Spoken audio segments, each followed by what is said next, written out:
Happy Tuesday. It's June 23rd. Here we are with another fake plan side chat. Had some thoughts. Continuing thoughts from yesterday's video. Continuing thoughts from my attitude last week.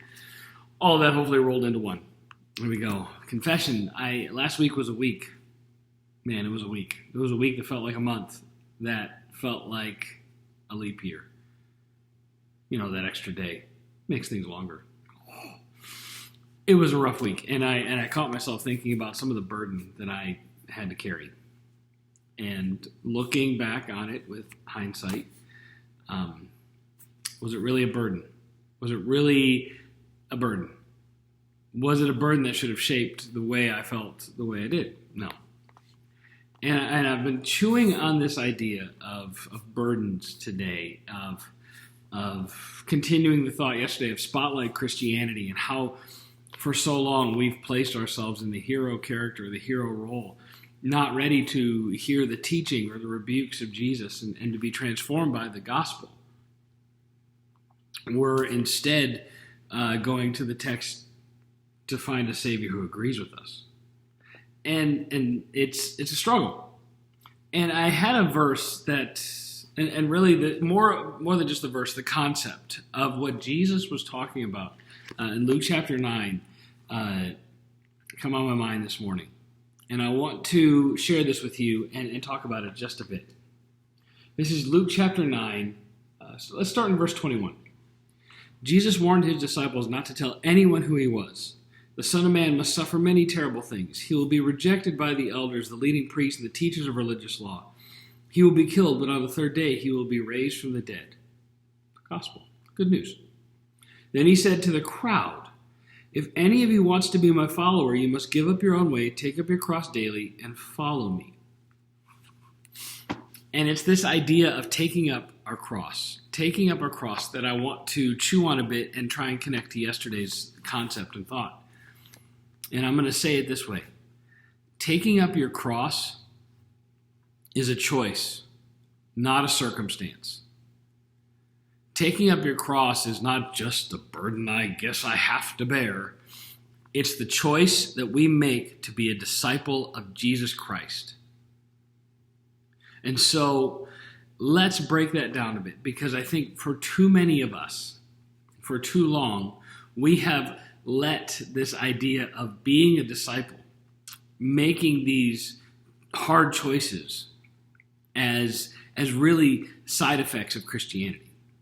And we walk through this world, we walk through some of our own bad decisions, we walk through decisions based on the sin that's still in our lives, and we just say, well, I guess this is my cross to bear.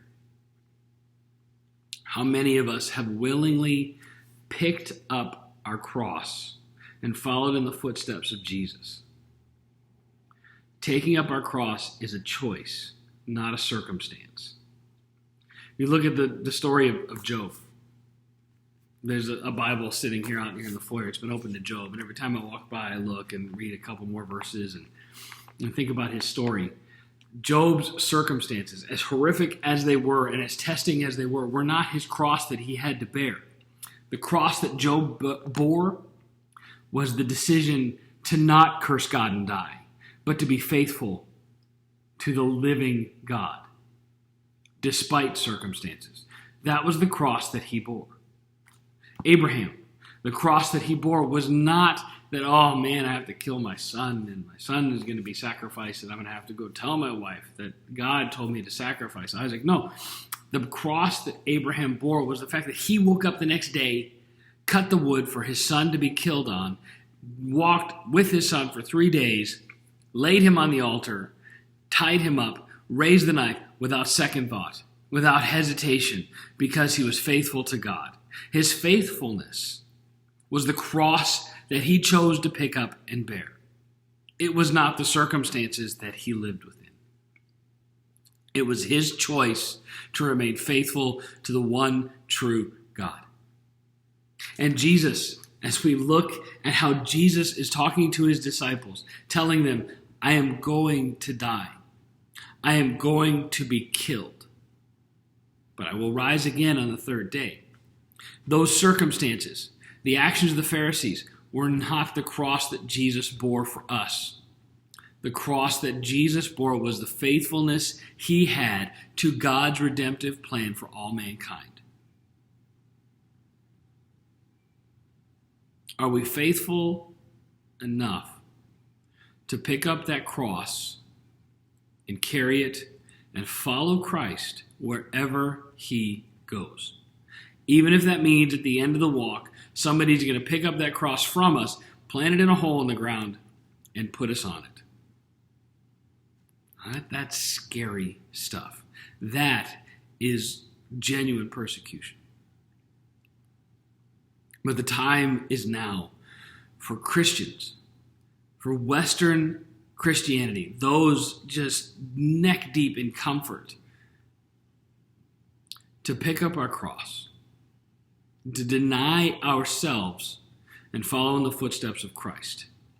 Let's make that decision of faithfulness today. Make that decision of faithfulness tomorrow. Let's see where God can take us when we choose discipleship. See you later.